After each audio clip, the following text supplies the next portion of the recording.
how does autism influence your faith, and how does your faith influence autism? Fidgeting can be just sheer delight for an autistic person, right? It can be just fun to do. And why is that not an act of worship in itself? Being made in the image of God and therefore a valued person. I think that's kind of the language that we should be using in churches. We are beloved children of God. You're listening to Growing Hope Conversations, the podcast from Growing Hope, a charity offering free therapy for children and young people with additional needs and support for their families. Join our host Bambi French as she welcomes guests who've been there, sharing real stories, honest struggles, and how churches can truly make a difference. Léon, welcome to the podcast. How are you? Hello, it's great to be here. Thank you.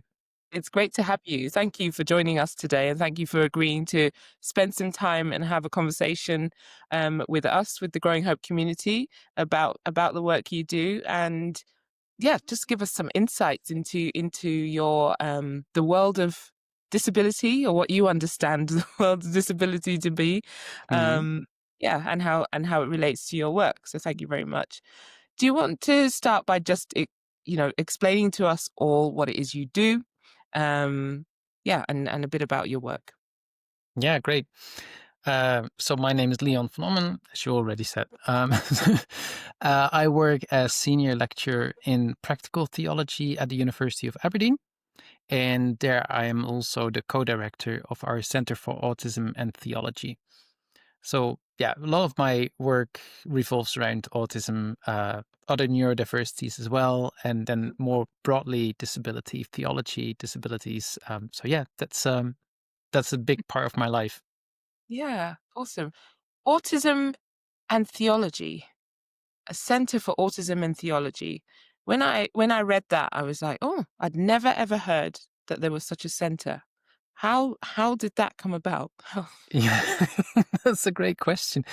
How did it come about? That's a great question because, it's 7 years ago, I think, 2018. One of my colleagues, Grant McCaskill, he is professor in New Testament, and he came up with this idea to start a research center around autism. And I was like, I was exactly like thinking what you were just saying, like, how does that work? And that took me 10 seconds. And then I was like, actually, that's a brilliant idea.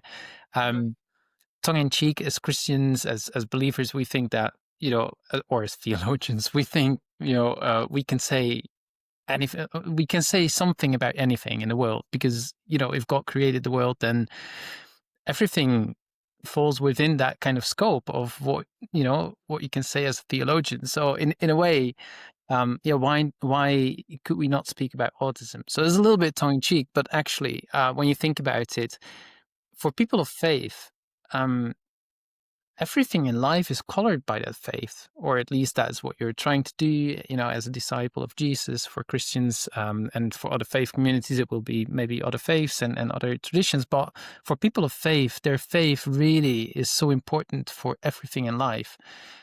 Now, what does that mean for autism? And you're right, there is no other center for autism and theology insofar we know, in terms of a research center. And so, we had a privilege of kind of start that. And over the years, it has grown. And we've got many students now, PhD students, some researchers, and just trying to do really proper, rigorous theological research with really the aim of resourcing faith communities. So that's the kind of short story of how that came about. Yeah, that is amazing. So, is it just, well, the title is Autism and Theology, but is it just autism? Because obviously we know that there are a number of different disabilities, a number of different additional needs. Yeah. So if say a student was studying at this center, is it all about autism? It And is. how theology? That's a good question. It is mostly autism, but also other neurodivergences. So ADHD, dyslexia. We've got projects on that. We would be very open to receiving proposals for research on other neurodivergences. but probably that is the scope of the center.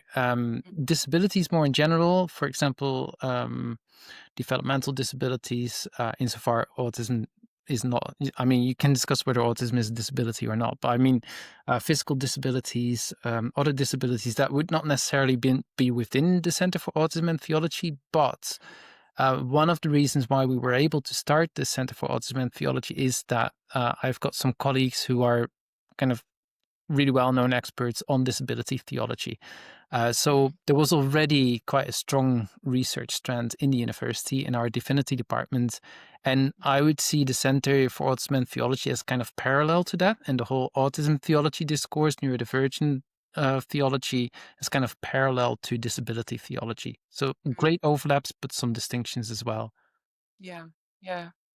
So is it that, and like I mean, I'm educated to master's level, but not like theologically. So I'm trying That's to all right. understand. I feel very like like I don't understand. But Ask is the it questions. that the purpose is to help people understand how theology and biblical principles fit with autism? Yeah. Am I making sense? Am I making sense to anyone who's listening? And is that the basic principle of what you do?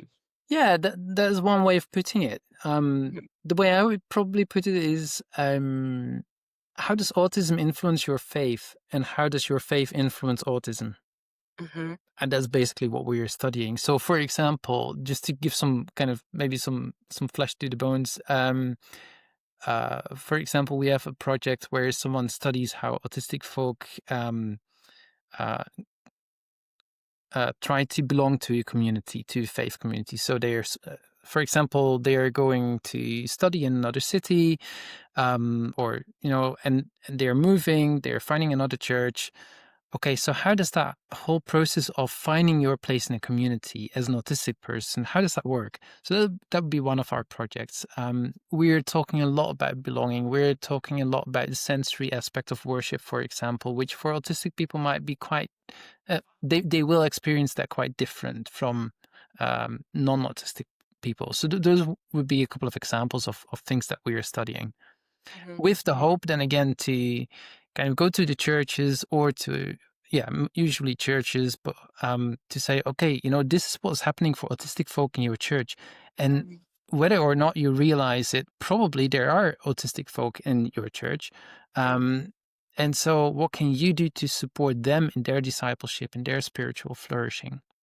Does that make any sense, Bambi? Yeah, it absolutely does. It does. I'm sure, lots of people are nodding along with me and thinking, okay, yeah, I get that now. So again, kind of stripping that back, what you do is help churches, help church leaders become more aware of the diverse needs of their church, and how they present the gospel, how they, do everything that goes with church. A lot like, the work Growing Hope does with supporting churches to become more accessible. Exactly. Children with additional needs.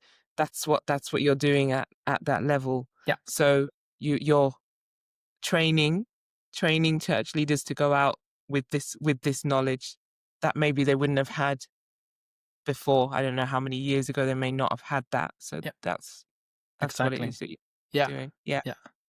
Amazing.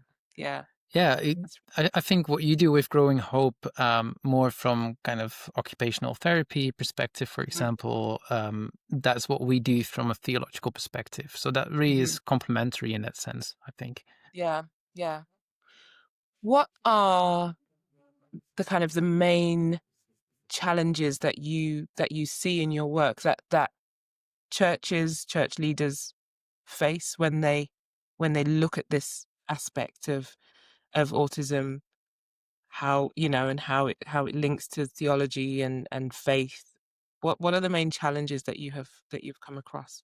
Yeah, that's so interesting that you asked this question this way, because my perspective is usually through the lens of autistic people.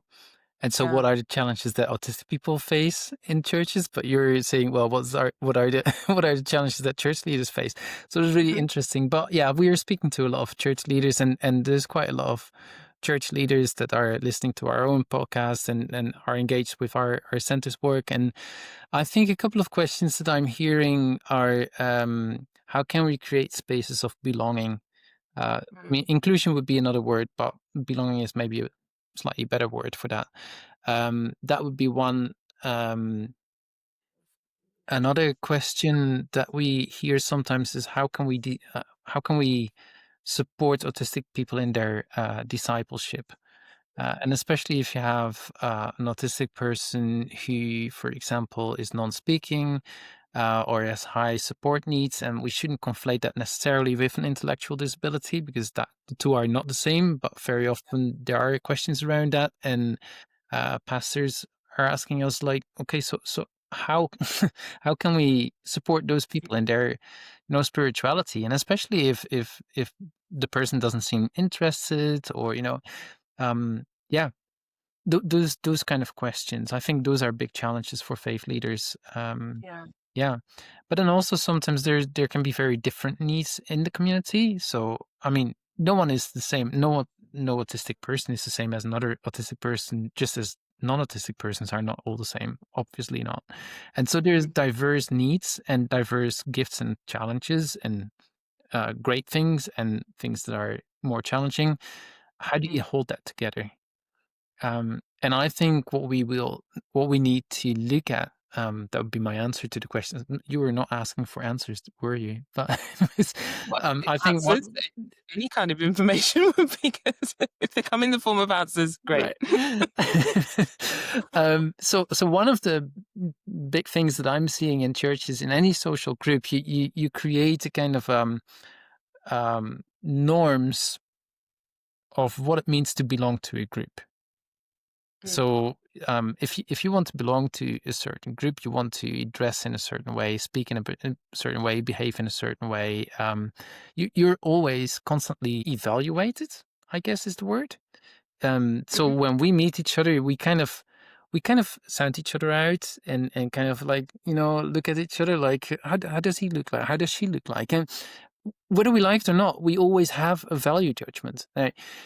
As a group, you do that as well, and you have kind of boundaries of what you think, like, this is what our group, like, what it means to be belong to our group, to be within the boundaries of the group, and certain things are out with the boundaries. Now, when you look at autism, very often autistic folk will say, "I feel that I don't belong," so they're outside of those boundaries. And I think for pastors, that is a huge question. Like, okay, how porous are our boundaries? What is the scope for extending the boundaries? Where do we need to draw boundaries? How can we do that in a way that is not based on cultural values, because that's often what it is, but on theological values, and that's something quite different. What can be Yeah. quite different. Yeah. Yeah. So what are the theological values then that they base their inclusion on? Because some people listening will be like, well, we know what they are, but we're trying to kind of help everybody, or a wide range of people, understand. And I think the idea of faith and autism, or faith and disability, any kind of need, is quite difficult for some people to grasp. Yeah.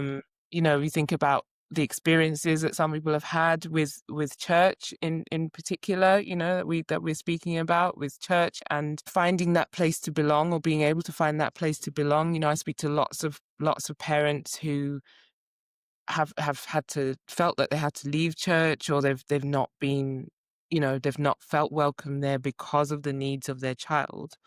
What are those values that you're reiterating, instilling into church leaders, that facilitate that belonging? Yeah. That's a great question. I think a couple of things that immediately come to mind, and there's probably much more to say. Well, there is much more to say, but a few things that come to mind is that every person is created in the image of God, and therefore every person is valuable. So I hear stories of families, and I think that's what you might be referring to as well. Families that say, "Well, actually, we are not welcome in this church because our child, just needs to run up and down the aisle, and we get these judgmental looks, and and and that kind of thing, right?" And so all that judgment just makes us feel very unwelcome. And sometimes and I've heard this quite a few times, people being asked explicitly to leave the church and just find another church because they're not Yeah. welcome. Well, sorry, that is just far away from the values of the kingdom of God. If you look at Mhm. what Jesus was doing, he constantly went out to people on the margins, right? He constantly Yeah. went exactly to those people who are falling out with those boundaries, Mhm. constantly looking out for people whose society says you don't belong to our group, right? That's Mhm. what Jesus does all the time. So I just don't understand how you can say, like, to a Yeah. family, like, no, your child's too disruptive. And so Mhm. what that means is that, again, when we make those judgments, it's not based on theological values, it's not based on kingdom values, it's often based on cultural values of what we consider like the norm in our group, Acceptable. right? Yeah. And what Yeah. we consider acceptable indeed. Um, and so, yeah, whenever you have those kind of situations, or just like, um, I mean, I just had this discussion with someone in another church, and they were saying, yeah, we have some members, and they think that worship should really be about reverent silence, right? And you can't disrupt that. And so when you have an autistic child, or an adult for that matter, he just Mhm. needs to fidget all the time. No, that's disruptive. No, that's not Mm. reverent. Well, for that child, it may be very referent, or for the adult, it may be exactly the kind of thing they need to do to Mhm. either regulate themselves so they can join in with the worship, or even, I would Yeah. go further, the fidgeting can be just sheer delight for an autistic person, right? It can be just fun to do. And why is that not an act of worship in itself? Because that Mhm. person is being themselves, but they're being themselves, and therefore they are worshiping God by being themselves. That's what we are creating, that we were created for. Yeah. So if as a church you then say, well, no, that's not welcome in our church, then, hmm, I think there's a problem, right? Mm. Mhm. Absolutely. Yeah. Yeah. Absolutely. And I asked that question because I'm very conscious of those parents in particular who are raising children with additional needs, and the levels of isolation that they can feel Yeah, and experience actually from day to day, from being at the school gate to being at the supermarket, and having people look at them because their child is, acting up, right. for want of a better phrase, Yeah, to to even being in church, or trying to go to church, probably the one place in the world where you think, okay, it's going to be all right here. yeah, yeah, Times that doesn't work out, and then you could start to see a situation where, instead of that parent who really needs to, I mean, we all do, but actually really needs to stay close to God, and stay close to the right. things of the spirit and everything like that, then starts to back away, and that's not what Yeah, we're supposed to be about in the church. yeah, So, you giving that explanation around, we are created in his image. yeah. I hope that will give some confidence, or remind some parents listening, actually, and be confident, and look at their child or children. Some have multiple children Hmm. with additional needs. Look at them all and say, actually, whatever I've been told that is antithetical to what God says, Yeah, it's wrong. yeah, You know that I am looking at a masterpiece in front of me. absolutely. No matter how difficult the needs are. So, thank you for Yeah, absolutely. So yeah, that would be a first kind of theological starting point, being made in the image of God and therefore a valued Mm. person. And I would say, therefore, a beloved child of God. I think that's kind of the language that we should be using in churches. We are beloved Mm, children of God. The second thing mhm, is that well-known passage or image from the first letter to the Corinthians, where Paul says we are a body of Christ and every member belongs. And then he says, and this is so interesting, he says, the seemingly weaker members, we treat them with respect, with extra mhm, care, right? Not from a charity model kind of thing, like, oh no, we need to pat on the back and, oh, how sweet you are. No, no, no. Like really valuing. Again, that's why we need a first principle of valuing people. Um, but it's so interesting that Paul says those members who seem to be weaker, right? And mm. Same. they seem to be weaker, but are they weaker, or are they actually the people that challenge us to evaluate, Mm, like, our group criteria of belonging and all of that that we just spoke about, and that just forces to think again, like, yeah, what are we about as a church? mhm, What is mhm, God asking of us? Well, nothing else than mhm, just worship God. But what does that look like? Well, not necessarily a church organ or jamming guitars or whatever. All of that is really secondary, right? Worshipping God that's just, yeah, that's about that mhm, connection and, yeah, all of that. Genesis 1 with being created in the image of God, and then First Corinthians 12, we are members of the body of Christ. Or use another image from the first letter that Peter wrote. We are a temple and we are living stones. We are a mhm, living temple. mhm, We are all holy kind of stones. And you know what? Without a stone, the building is just leaky or just not strong enough anymore or whatever. However oddly shaped those stones are, they actually have all their place. So yeah. yeah, awesome. This is my kind of my line of work, I guess, in the secular world and in the faith world as well. And I have these conversations quite a lot, but then I'm always conscious of the fact that somebody may pick up this episode of the podcast for the very first time and not have actually heard anything about faith, theology, autism, all of the things that we've talked Mhm. about. And, the things that you've highlighted there are just an amazing kind of starting point for someone to help someone understand. Yeah. You may have been in church all your life, read the Bible all your life, and, been in, all of the things, a church leader for a very long time, but actually this is the very first time that you're starting to hear and explore these issues and concepts around additional needs. So I think it's going to be really, really helpful for some people and a refresher as well, Mm. and when we talk about church leaders, I guess a lot of the time we always think about the person who stands at the front or the pastor, the lead pastor or vicar or whoever that central person is.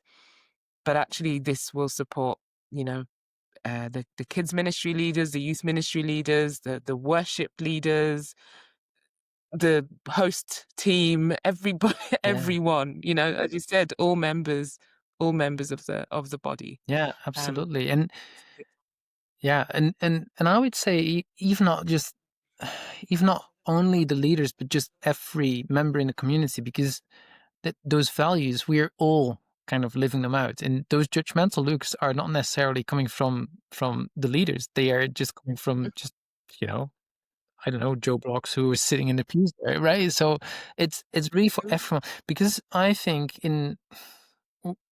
another kind of big theme for me in my work is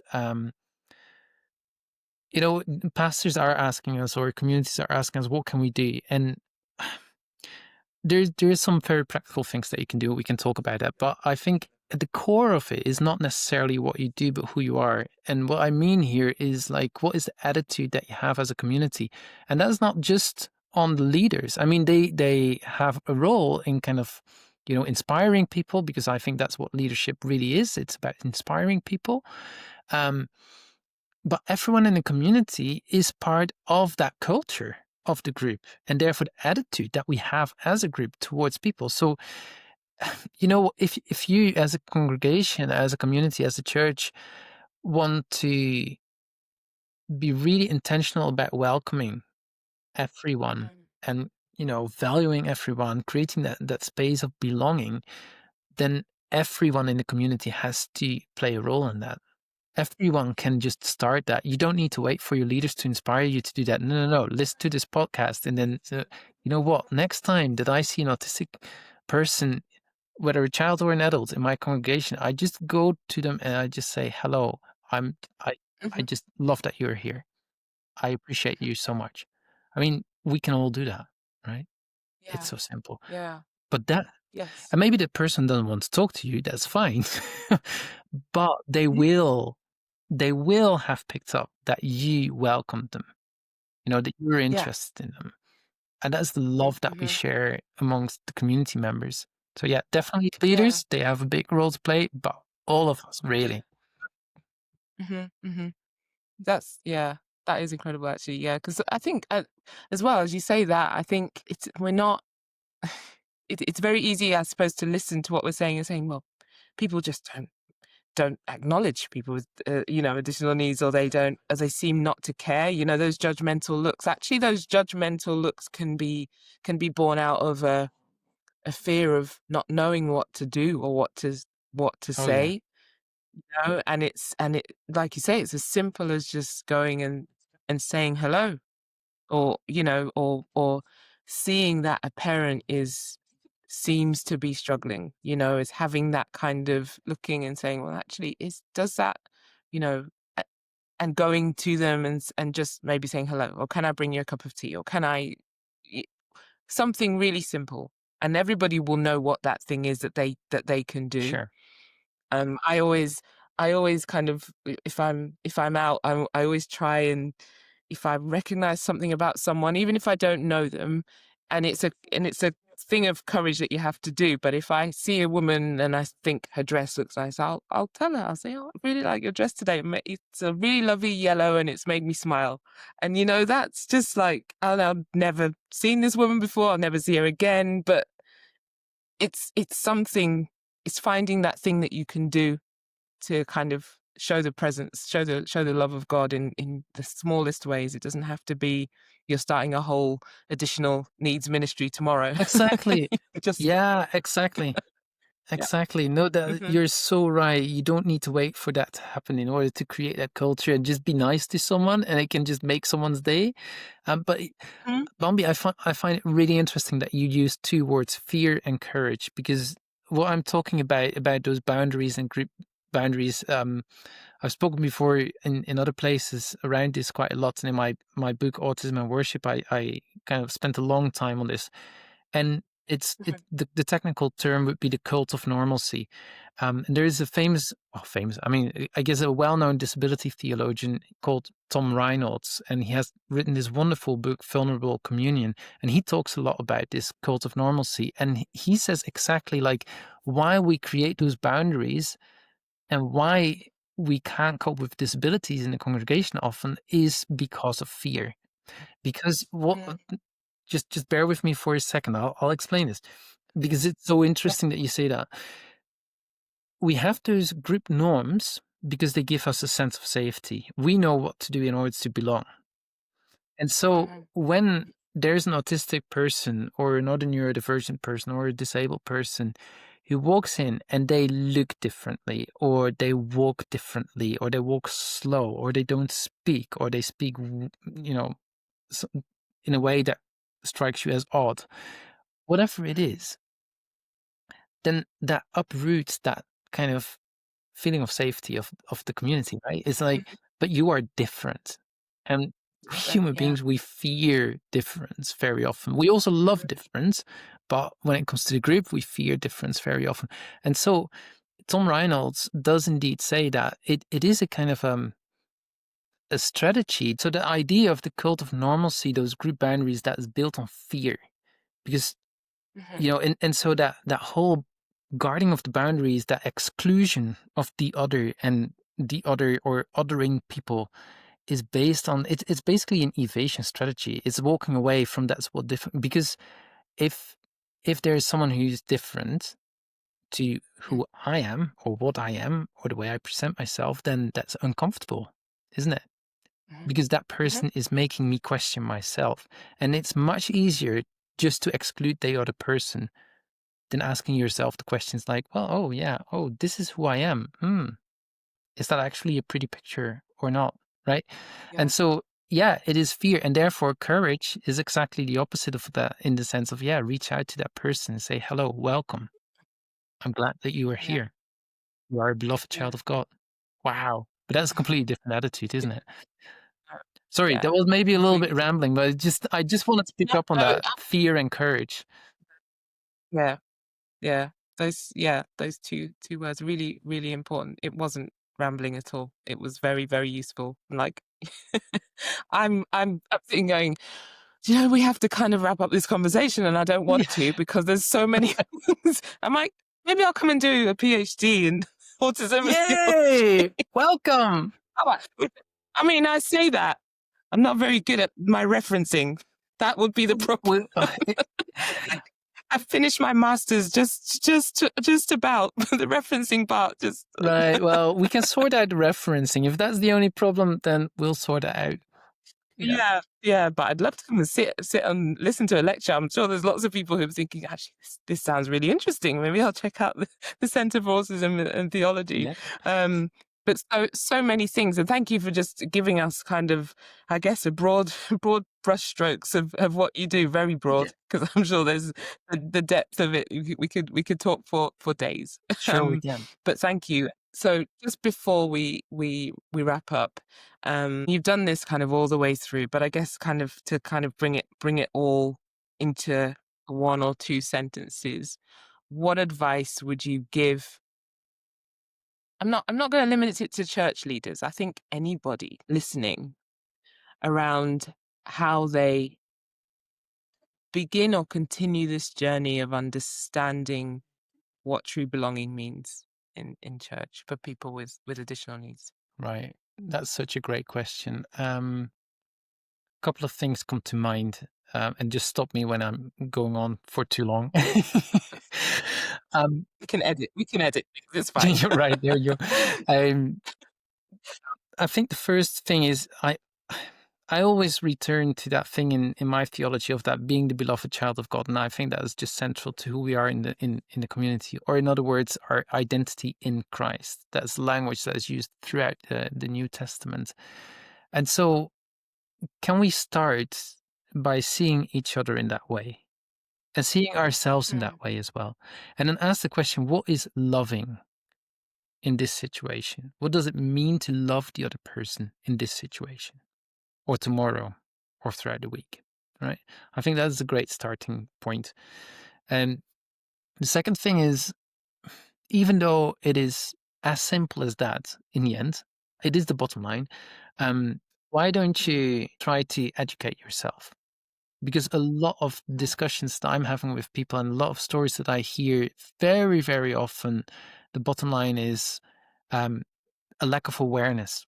People just don't understand me. They just don't understand that if I fidget, I actually have a need of fidgeting. It's not because I'm just a naughty person or just want to make noise or whatever. Actually, it helps me to regulate myself. Or, as I said before, like, it's just a very joyful thing for me to do. But there's that urge. And when we say in a church, like, oh, you can't do that, it means that a lot of autistic people will then suppress that need. It's what we call masking, right? And they will suppress that, but actually that comes at a cost. And so that urge, it has to come out. And therefore, church is very often very tiring for autistic people. How can we make it less tiring? By just, allowing them to be who they are, right? So that would be another thing. So educate yourself, like try to understand. And it doesn't mean that you need to do a PhD in theology and autism, although Bambi, you're very welcome. We need to talk more about that. Thanks. I don't know. But you don't need to do a formal course, but educating yourself can be just listening to this podcast. Our Center for Autism and Theology has its own podcast. That was shameless advert for that one. But I mean, it helped you to get yourself educated in those kind of conversation. So educating yourself can be pretty easy. Now, one caveat, maybe watch out a little bit with what you're finding on the internet. You find some really good stuff and some really bad stuff as well. Yeah. So try to find out what is a trusted organization, and trusted by the autistic community. That is really important. Who are they trusting, right? Mm-hmm. Yeah, those are a couple of things that are maybe easy to do. Love each other Yeah, yeah. and educate yourself. Yeah. Um, And educate yourself, yeah. And in this age, I mean, you say around the internet and things like that, we have a wealth of information at our fingertips, but we also have to be yeah, careful. Um, especially to the parents that I speak to, I tell them to be very, be very discerning about, Facebook groups that they yeah, join or any other social media groups that they join.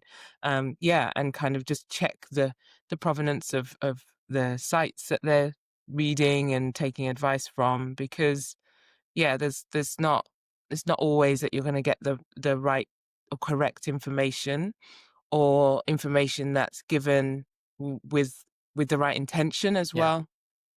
So it's very important that is checked. But if we yeah, can create churches and spaces of places of worship that are restful and not tiring for people yeah, you know with autism and other needs, then that's a really good place to start. yeah. That is a really good place to start.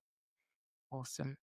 So you said you've written a book as well, so we need to make sure that we link to that. Where is that available? Tell us the title again. Autism and That's the Worship, you said. title, Autism and Worship, and the subtitle is A Liturgical Theology. So it's an academic book, I will confess that, but I've tried to write it in a way that, say, the educated pastor shouldn't have a hard time reading it. And that's the feedback that I've had from a lot of people. It seems to resonate with a lot of people. And yeah, it's meant as a decent academic book, but also really accessible for a wider audience. So whether I've been able to strike the balance, well, for some maybe, and maybe not for others, but yeah, that was my intention. But if you allow me to say that, as a center, we are keen on developing resources, and we're about to launch a new series.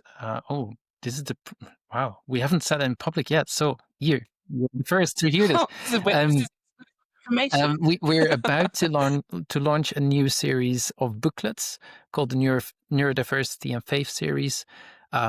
And so that's all based on the research that we're doing with our center, and then just write it down in 8 to 10 pages, very accessible, as a kind of a taster, hopefully enough to be interesting, but obviously it's a kind of a taster, and then hopefully you can listen to or watch our webinars that we do 4 times a year there on YouTube. Yeah, we have the podcast, we have other resources. So yeah, just check us out. If you just Google or whatever search engine you use, Center for Autism and Theology, you should be able to find us. Yeah. Yeah. Well, we will try and we will help by linking everything that you've said, and if there's anything that we miss, we can find out and direct people into the right Thank place. you. But I want to thank you, Leon, for your time today, and for educating me, almost convincing me to go and study for a PhD. I don't have a PhD yet, so this might be the one. Well, we'll you know see. what? Shameless plug here. It doesn't need to be a PhD in the first instance, and maybe this is of interest to some listeners. We do have a master's in theology and disability, which you can just take one course or all 4 courses in the station, whatever you like. But yeah, so that's there as well. It doesn't need to be a PhD from the beginning. Okay. There are options. There are options. There you go. Or you could just open up the lecture hall to some visitors who could just come and sit and listen. Absolutely, yeah. At least, yeah. Don't ask us to write an essay. Don't give us homework, but we'll come. That's all right. That's great. Yeah, but thank you so much for having me. Really appreciate it. Thank you very much. Thank you very much for your time. It was great to meet you. Thank you. Everyone should be able to access their church. In this podcast, you've heard how this isn't always easy for some people. Growing Hope's accessibility training helps churches become welcoming places for every child and family. We'll train your whole church community, not just to give your building wider doors and access ramps, but to help you change your culture so that every child and young person is welcome. Book your training today at growinghope.org.uk/churches.